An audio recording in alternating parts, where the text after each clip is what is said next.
Hello mga kabayan, ako po si Christos Roque de Lara. Ginawa ko po yung video ito para magkaroon po ako ng remembrance. I mean like mga drawings, ganoon. Balik ko po sana kasi mag-vlog at ang gagawin kong content is yung mga drawing na naka-video habang nagda-drawing ako. At papakita yung mga pictures, mga ganun. Actually, matagal ako hindi nagda-drawing, siguro mga 2 dekada ng taon. Ganun na siguro katagal na hindi ako nagda-drawing. So, ibig sabihin, hindi ko alam kung kaya ko pa mag-drawing, kung talent ko pa ba to, kung marunong pa ba ako, kaya ko pa bang iguhit yung gusto kong iguhit, kaya ko pa bang kopyahin yung muka na nasa pictures.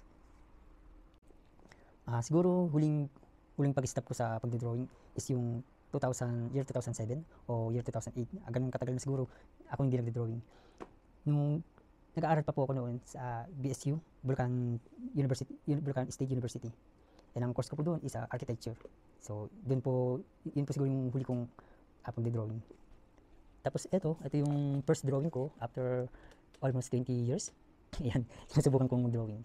Ito, hindi ko magaya-gaya yung kinokopya ko yung picture nito. Itong tinodrawing ko, anak to ng kaibigan ko. Actually, yung dapat i-drawing ko is yung kaibigan ko. Kasama ko siya sa trabaho. Ayan.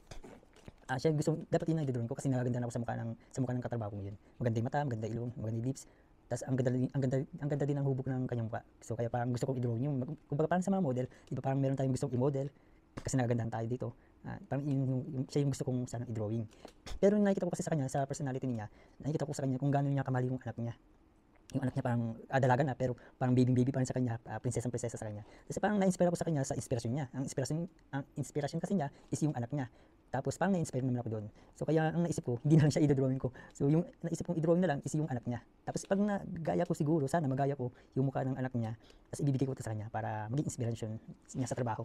Para yung pampagana. Alam ko naman ganado yan sa trabaho, pero lahat ng tao napapagod din sa trabaho. So dito baka pag natapos ko ito, napaganda ko to, tapos kamukha ng anak niya, medyo nakukuha ko yung mukha. Baka sakali sa araw na yun, dagdag lakas niya o dagdag inspirasyon niya sa pagtatrabaho. Yung bang, di ba kapag tayo dinodrawing tayo, parang nasasaya natin, tapos ganado tayo, parang you make my day, parang ganun. Ito, mukha ng anak niya, baka mas doble pa, yung maging, ano ba yung sa ganado? Parang appetite, parang mas lalo siyang, dobleng ganado ang maramdaman niya sa araw na yun. Sana magawa ko to. Kasi tagal-tagal ko nang nag-drawing, tapos naiinis nga ako kasi hindi ko makopya-kopya yung mismong mukha.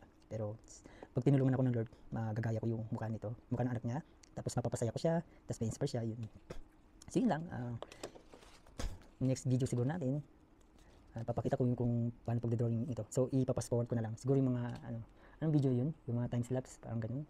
Mga mabilising galaw. So parang ganun lang siguro yung gagawin ko hanggang sa matapos to. Tapos after nito, kapag natapos ko to, gagawa ulit ako, magdodrawing ulit ako. Yun lang, salamat sa pakikinig. Pasensya na kung nasayang ko yung oras nyo. Thank you sa pakikinig nyo sa telling story, no? Telling short story. Yun lamang, salamat.